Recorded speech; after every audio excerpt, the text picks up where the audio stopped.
আসসালামু আলাইকুম। আমার ইউটিউব চ্যানেলের জন্য আজকে একটা ভিডিও ছাড়বো আর কি, সেই উদ্দেশ্যে আসা। যে চাষি ভাইদের জন্য যেটা বলা আর কি, অনেকে ভাবে যে হচ্ছে আপনার এই যে নেট কেন করব, এত টাকার বাঁশ কিনতে হবে, নেট কিনতে হবে, নেটটা করার কি দরকার। আমার একটা চাষি ভাই দেখেন, সমস্ত পুকুরটা কিন্তু তার নেট করা।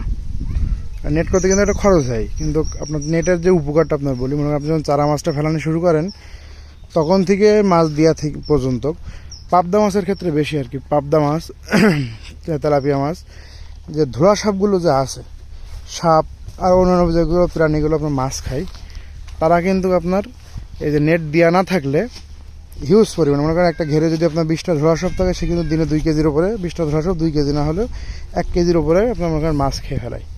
তা প্রতিদিন যদি আপনার 1 কেজি কি 2 কেজি করে আপনার মাছ খাইতে থাকে, তাহলে আপনি চিন্তা করেন একটা মাছ তুলতে আপনার 6 মাস সময় লাগে কি 8 মাস সময় লাগে।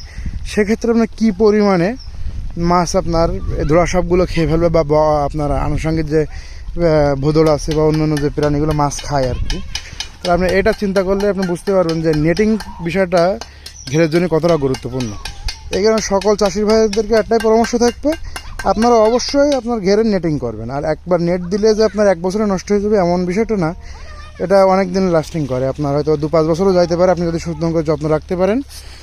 আপনার এই যে বিষয়টা দেখেন, এই চারার পুকুরটাও দেখেন, চারার পুকুরটাও আপনারা দেখাই, এই ছোটো চারার পুকুর, এর ওপরেও কিন্তু সম্পূর্ণটা নেট দেয়া।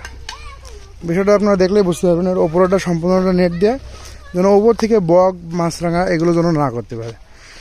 ঠিক আছে, এটা দেখেন সম্পূর্ণটা নেট দেওয়া, আর এপাশে মাছের খাদ্য দেওয়া হচ্ছে। তো এই বিষয়টা মূলত যেটা আপনাদেরকে বোঝানোর জন্য আজকে এই ভিডিওটা করা, যে আপনারা নেটের ব্যবস্থাটা অবশ্যই করবেন।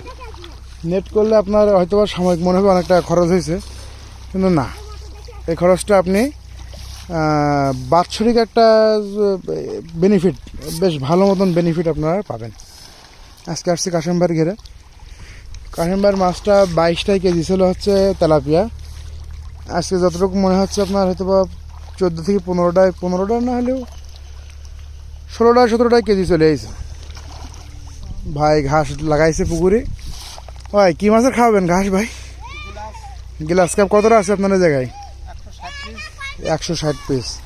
যার জন্য পুকুরে ঘাস লাগাইছে, আর ঘাসের ওপরে খাদ্য দিয়েন না, খাদ্য কিন্তু সব জড়াই থাকছে, মাছ খেতে পারবেনি না।